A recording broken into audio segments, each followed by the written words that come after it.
Hey, what's up guys? Another video here. So today I want to talk about how the Senate Republicans released the HEALS Act as a proposal on Monday.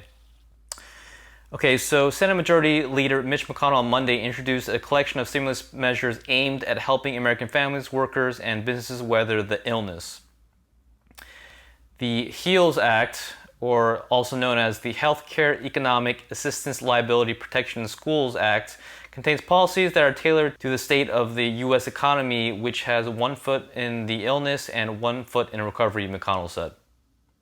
Quote, "The American people need more help, and they needed to be comprehensive, and they needed to be carefully tailored to this crossroads." Okay, so however, New York Democrat Senator Chuck Schumer called the package of proposals, quote, "weak tea," end quote, when the country needs a, quote, "a much stronger brew," end quote.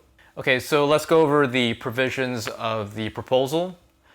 So the first is the stimulus checks. Another round of $1,200 checks are included in the HEALS Act, which will include, quote, "even more support for families who care for vulnerable dependents." The additional $500 for each dependent will be expanded to cover people of any age, some of whom were unintentionally left out of the first round. Okay, so for this particular proposal for the stimulus checks, it is $1,200. However, the prior stimulus checks for the CARES Act, which was done in March, it excluded, for example, adult dependents or college-age students of a certain age. So this is a little different in the fact that it will be more inclusive of more people. So that is a good amendment as opposed to the CARES Act, which was done back in March, and it excluded certain, again, adult dependents and certain college dependents of a certain age. So I think this is an improvement upon the CARES Act, so that is a good thing. So next is the sequel to the PPP. The HEALS Act will allow small employers that have seen revenue decline by at least 50% to receive a second PPP forgivable loan. So again, like I stated before, it is kind of sketchy of how very large corporations or, for example, sports teams, that they receive the PPP loans. So who knows how quote unquote fair this is going to be, but we'll see how this goes. But again, employers will have to prove that they have at least 50% decline in revenues. So I mean, is the IRS or whoever's overseeing the process really verify that every business has at least 50% decline, and they have to define when the 50% decline began, maybe back in March. So again, it's going to require a lot of verification. Who knows if this is actually going to be followed through. Again, this is just a proposal. But again, because of Chuck Schumer's response to this, I'm not too optimistic that it'll be passed by August 7th, because they can keep fighting over, the minutia in the proposal. And again, this is just a proposal on the Senate Republican side, so it may come up with a different name and include, different provisions. Maybe Democrats want some kind of earmarks in the proposal. So if it's their needs, I don't know. So we'll have to wait and see.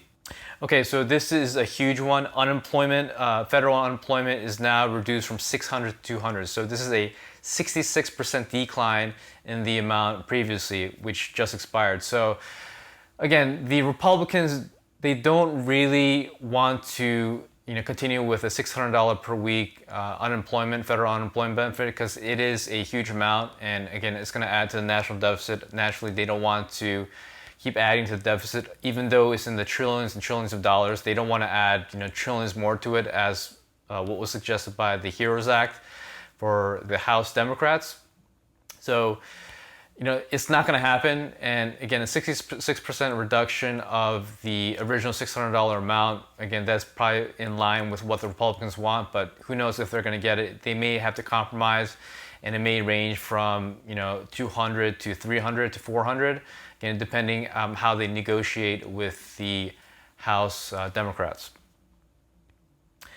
Next, this is a huge one for the Senate Republicans. They want to include liability protections for businesses.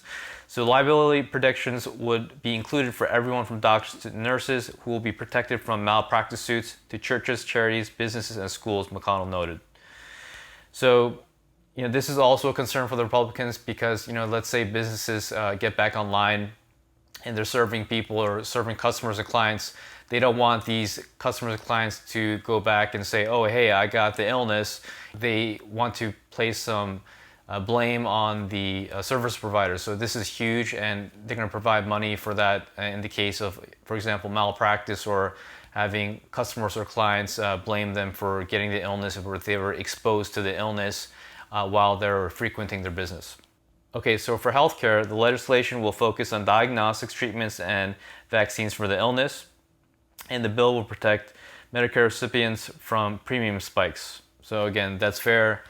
You don't want to have huge increases for Medicare recipients.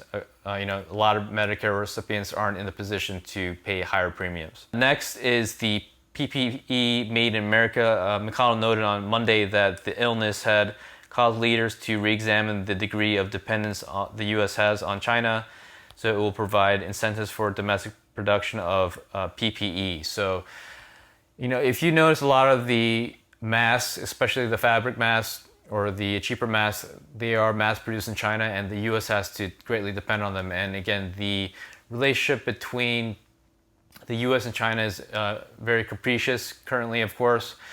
Trump is driving up the kind of tension between U.S. and China with trade war. So I think this is a good provision in the proposal where the U.S. isn't as dependent on China for all this PPE, because it's very dangerous to outsource all your or most of your PPE to one country where you don't have the best relation with. Okay, next is children. The bill contains policies to help schools and universities safely reopen, and it allocates more than $100 billion to an education fund.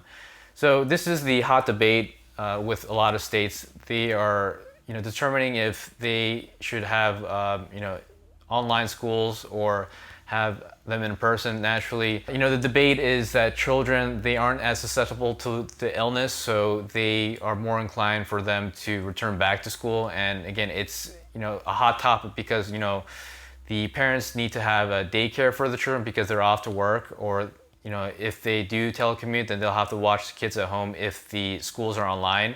So it's a huge debate because a lot of parents are getting stir crazy from having to watch their kids while they're working, or if they do go off to, for example, an essential services job, then they have no one to watch their kids because their kids wouldn't be at school. So it's a really tricky situation, but maybe if they have some kind of provision in the proposal where it may cover some daycare costs, then it may be a happy medium. But again, this is kind of a moot point because the situation is state by state, so it really depends what happens. Some states may elect to reopen and have in-person classes. I'm guessing this is going to be a lot of the red states, Texas or Florida, for example, or Texas or anywhere else in the South, Alabama, Mississippi, and so forth. They may be inclined to have more in-person school, but I would say a lot of the very blue states, for example, California or New York or wherever else that traditionally votes blue,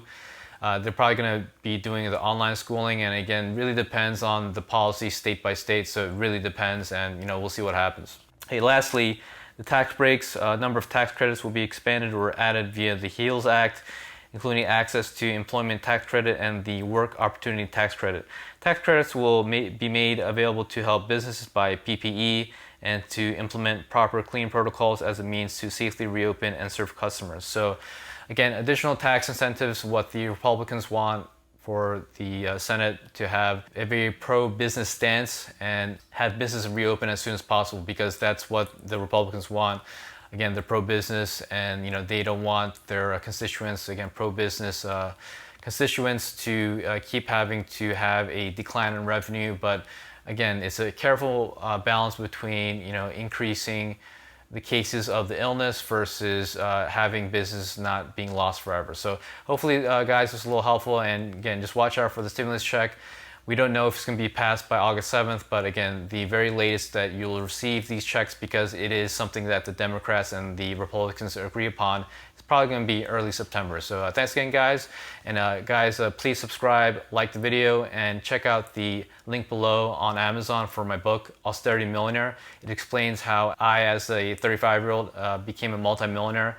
And I only had a regular salary job that ranged in between $40,000 and $81.5K for my lifetime as a working adult. So just keep that in mind. Again, be very mindful about your spending, your income, and your investing. So that's it, guys. Thanks for watching the video and stay tuned for the next one.